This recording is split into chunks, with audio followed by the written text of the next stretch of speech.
how to delete Stake account permanently. Hey, what's up everyone? In today's video, I'll show you how to permanently delete your Stake account. Let's get right into it.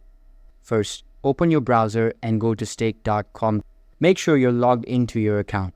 Click on Responsible Gambling. From here, look for the option called Self-Exclusion and click on it. Next, click the button that says Request Self-Exclusion. Once you do that, you'll receive an email from Stake. Now head to your mail section. Open that email. Once you open the mail, you will scroll down and click the Start Self-Exclusion link. A new tab will pop up to the Stake website. You should now see a message saying Self-Exclusion updated. This means you've successfully started your cooldown period.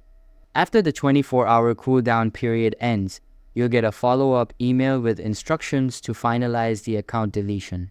Just follow the instructions in that email and your Stake account will be permanently deleted. And that's it.